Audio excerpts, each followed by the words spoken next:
Welcome. आणि थोडक्यात आपण बोलणार आहे टेस्टबद्दल. ठीक आहे, म्हणजे व्हिडिओ मला आज करायचा नव्हता, पण आता ती टेस्टला मार्कच चांगला आल्यात तर ते सांगणं गरजेचं आहे आपलं. ठीक आहे, जी काल टेस्ट झाली ना सिम्युलेटर, तर त्यात माझं मार्क आल्यात 82 मार्क आल्यात. ठीक आहे, आणि 82 म्हणजे बऱ्यापैकी चांगलंच आहे सोडा. आणि जी मागली टेस्ट होती ना फोरमची सिम्युलेटर, तर त्यात सांगायचं म्हणजे मी मार्क सांगितलेलं नव्हतं. ठीक आहे, तर त्यात मला फक्त 22 मार्क होतं. 22 म्हणजे विषय असा झाला की मी ठरवलेलं की सगळं अटेम्प्ट करायचं. 99 अटेम्प्ट केलं होतं काय, आणि त्यातलं काहीतरी 33 करेक्ट आलं तर 66 चुकले आलं. असं फक्त ते 22च मार्क आलं फक्त, आणि मी ते सांगितलेलं नव्हतं. पण आता 82 मार्क आल्यात. आता तुम्हाला इथं म्हणजे ते माझी जी रिस्पॉन्स आहे ती इकडे दिसेलच, मी लावलं इथं. आणि सांगायचं म्हणजे काय अजून हेच की आता मीच तो म्हणालो की पेपर अवघड आहे, पेपर अवघड आहे.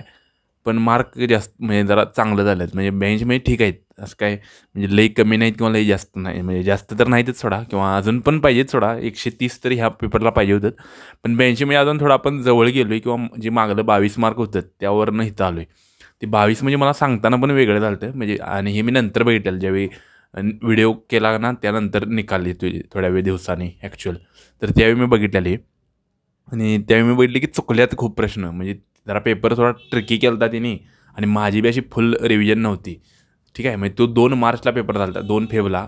आणि 2 फेबला झाला. मग त्यानंतर ते टेस्टमध्ये मार्क आले, आम्ही बरंच रिव्हिजन वगैरे केली. पॉलिटी पण अजून जरा व्यवस्थित कवर केलं, मॉडर्न हिस्ट्री कवर केलं. त्यामुळं हे काल जरा मार्क आल्यात चांगलं. ठीक आहे, करंट अफेअर पण जरा व्यवस्थित केलं, त्यामुळं करंट अफेअरचं पण काल क्वेश्चन जरा काय म्हणजे करेक्ट आल्यात. ठीक आहे, आणि काल पण चुकल्यात सोडा. असं म्हणजे जवळजवळ 11 ते 12 असे क्वेश्चन आहेत की ते चुकायला नको पाहिजेत, पण तरी पण ते चुकल्यात. ठीक आहे, आणि काही क्वेश्चन म्हणजे मला वाटत नव्हतं की हे बरोबर येतील, किंवा गेस मारूया जरा, म्हणजे वाटतंय ते मारूया. तर ते क्वेश्चन करेक्ट आले. ठीक आहे, त्यामुळे गेसवर्क जे आहे, किंवा मी म्हणतो ना हॉरिझॉन आपला आडवं जे थिंकिंग आपलं आहे, किंवा जे कव्हरेज आहे SECमुळं, किंवा अजून न्यूजपेपर वाचत राहिल्यामुळं कंटिन्यूस 1 वर्ष, तर त्याचा फायदा म्हणजे होतोय काहीतरी. ठीक आहे, जसं की तो एकच प्रश्न होता, तो आर्टिकल 14 आणि 21चा प्रश्न आहे बघा. तो सिम्युलेटरमध्ये 4था का 5वा प्रश्न आहे. पहिल्या दुसऱ्याच पेजवर आहे बघा, असा बॅक साईडला, ह्या साईडला. तर तिथं प्रश्न आहे ना, तर तो पण माझा पेपर म्हणजे प्रश्न करेक्ट आला, आणि तो पण मी वाचलेला कुठंतरी.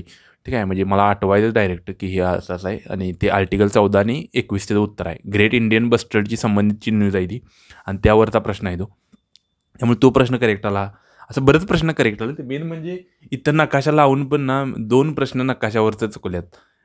एक पनामा कॅनलचा इथला क्वेश्चन चुकला आहे. मी ते कॅरिबियन सी म्हटलो, हां नाही, गल्फ ऑफ मेक्सिको म्हटलो, पण उत्तर आहे कॅरिबियन सी आणि गल्फ ऑफ पनामा, ह्याच्यामधला ते पनामा कॅनल आहे. असं आहे. अजून एक कुठला तरी प्रश्न आहे, हां इथला रेड सीला कोण कोण आहे कनेक्ट करते, म्हणजे रेड सीच्या बॉर्डरवर कोण कोण आहे. तर इथिओपिया नाही आहे. ठीक आहे, इथिओपिया नाही आहे. तर मी ते इथिओपियाला टिक केले की इथिओपिया आहे म्हणून. त्यानंतर असं मॅपचं आता हेच 2 प्रश्न चुकलेत. असं अजून आता मला आठवत नाही, मी काल अनालाइज केले त्यात ते प्रश्न मी बघितलं मी, तर असं प्रश्न चुकल्यात. त्यामुळं टार्गेट आता 130 आहे. अजून एक सांगायचं म्हणजे एक्सक्यूजवर मला बोलायचं आहे. जसं की कालचा पेपर होता ना, तर त्याचा विषय काय झाला होता, रजिस्ट्रेशन करायचं होतं त्या पेपरला, आणि मी गडबडीत ऑनलाईन रजिस्ट्रेशन केलं होतं. ठीक आहे, त्यामुळे मला तो पेपर ऑनलाईन देता येणार होता, ऑफलाईन देता येणार नव्हता. पण मला तो पेपर द्यायचा होता प्रॅक्टिसला. त्यामुळे मी काय केलं, मित्राचं ॲडमिट कार्ड घेतलं आणि त्याच्यावर नाव बदललं. मग त्याचं जे नाव होतं तिथं माझं नाव टाकलं. म्हणजे थोडं आम्ही एडिटिंग करतोय थोडा इथं, ते PDF पण, व्हिडिओ तर आहेतच, पण PDF पण एडिट.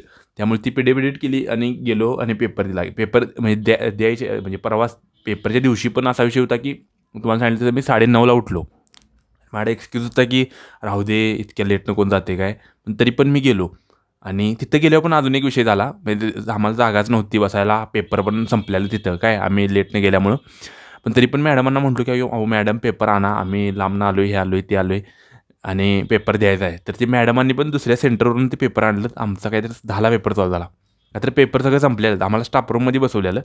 ह्यातनं सांगायचं तो म्हणजे किंवा सार हेच की आपण म्हणजे एखादी गोष्ट करायची नसते त्यावेळी फक्त आपण कारणं देत असतो, आणि ज्यावेळी आपल्याला खरोखर करायचं असते ना, तर त्यावेळी आपण सगळी कारणं म्हणजे बाजूला ठेवतोय आणि ते कामच करतोय. जसं की आता अजून पण मला म्हणजे डेली एक टेस्ट द्यायची आहे. ठीक आहे, डेली एक टेस्ट. आता म्हणजे मी आता म्हणून मी पण काही कारणं सांगणार नाही आहे. ठीक आहे, टेस्टला म्हणजे टेस्ट द्यायला, की आज हे झालं म्हणून दिलं नाही, काल हे झालं म्हणून दिलं नाही, आज माझा हे वाचायचं होतं म्हणून दिलं नाही. म्हणजे काय पण होऊ दे, पण आता येणारं 60 दिवस, आता तरी 2च महिने राहिलेत राव. किती बघा की आज 3 मार्च आहे, आणि 3 मेला पेपर आहे. 3 मेला म्हणजे मे महिन्यात आपण गेलो 2 महिन्यात. मी म्हणतो 120 टेस्ट द्यायच्या, तर त्यातल्या 20 तर झाल्यात थोडा, म्हणजे राहिल्या 100. तर आपल्याला 60 दिवसात 100 टेस्ट द्यायच्या आहेत. 60 म्हणजे अरे किती दिवसाला 2-2 द्यायला पाहिजे. तर पण देऊन आपण, ठीक आहे, आपल्याला द्यायच्याच आहेत त्यामुळे द्यायलाच लागणार आहेत. मी कारणं सांगून चालणारच नाही. जसं की आणि ह्याच व्हिडिओ सांगायचा की म्हणजे मी कारण देत नाही किंवा ह्यावेळी थोडा अजून पुढच्या स्टेपला गेलो आहे, म्हणजे कारणं द्यायची नाहीत आहेत. ऑफलाईनच टेस्ट होतील काहीतरी थोड्या, अजून 4-5 तर ऑफलाईन होतीलच, ठीक आहे. पण आता डेली मार्केटमधून आणून पण मी एक किंवा 2-2 अशा देणार आहे, जे जे सब्जेक्ट झाले आहेत त्या. का तर म्हणजे माझा टेस्टनंच फायदा होतो आहे, टेस्टनंच कळते किती येते किती नाही येत, ठीक आहे. आता त्यातलं पॉलिटिक्स माझं जवळजवळ 5 क्वेश्चन तर चुकल्यातच, जे मी वाचल्यात वारंवार तरी पण चुकल्यात. मग त्याच्यासाठी टेस्टच सोडवणं गरजेचं आहे. ते काय चुकतं आहे, कसं चुकतं आहे, तेच म्हणजे ते एरर काढणं गरजेचं आहे. आणि ह्यावेळी फॉरेस्टला पण भरला आहे, त्यामुळं 130 स्कोर यायलाच पाहिजे, ठीक आहे, असं आहे. आणि येऊ शकतो थोडा, काय एवढा विषय नाही. म्हणजे जसं कव्हरेज वगैरे आहे, फक्त अजून थोडं प्लॅनड पद्धतीनं टेस्ट सोडवल्या पाहिजे तर डेली एक म्हणजे 2-2 तर 2-2 सोडवा, काय विषय नाही. पण ह्यावेळी म्हणजे डाव झाला पाहिजे आणि डाव होईल सोडा व्यवस्थित. फक्त अजून असंच मोटिवेट राहू दे आणि म्हणजे कुठं तर अभ्यास केलेला म्हणा किंवा काहीतरी मार्क येतात. म्हणजे मला वाटायला यायला कधी मार्क येतात किंवा काय. आणि माझं मागल्या वर्षी पण कधी एवढं मार्क आलं नाहीत 82, म्हणजे फुल लेंथला. म्हणजे कायम माझे किती 40-50 असं मार्क राहतात. पण तरी पण मी एक आशा ठेवायचो की हां, त्या पेपरच्या दिवशी काहीतरी होईल. पण ते काय झालं म्हणजे थोडं कमीच झालं पेपरच्या दिवशी पण.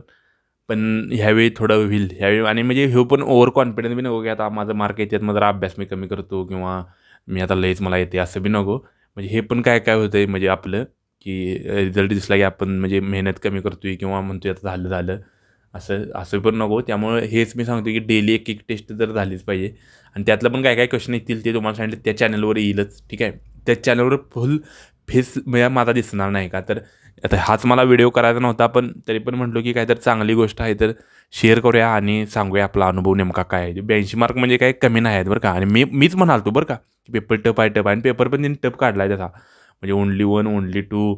आणि इलिमिनेशन पण मध्ये असं केले की 2 ऑप्शन लगेच पहिल्यांदाच कट होतात, पण खायचं जे 2 ऑप्शन आहेत ते कटवीत नाहीत. त्यात तुम्हाला ते ॲक्च्युअल नॉलेजच लागते, त्याच वेळी ते कट होतात, त्याच वेळी आन्सर निघते. त्यामुळं असा सगळा विषय आहे. पेपर टपासून पण 82 मार्क म्हणजे बऱ्यापैकी प्रगती आहे आपली. फक्त अजून 130पर्यंत जाऊ दे, काय विषय नाही. का तर फॉरेस्टची प्री काढायची आहे, म्हणजे नुसतं सिव्हिल सर्व्हिस नाही आहे ह्यावेळी आणि फॉरेस्ट पण आहे.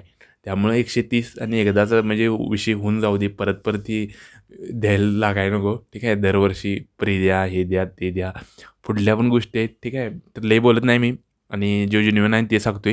आणि आता मला बरेच जण म्हणाले की तो जो ह्याच्या आधी चॅनल त्या चॅनलवर जो व्हिडिओ टाकला आहे ना, तर त्यात मी काहीतरी स्पीड वाढवलेलं, ठीक आहे. पण ती स्पीड वाढवलं की काहीतरी आवाज बदलतो, म्हणजे आवाज ऐकायला नको वाटते. त्यामुळे ते तसा मी रिअलच टाकल. त्यामुळे व्हिडिओ थोडा लांब जरी झाला तरी तो बघा, ठीक आहे.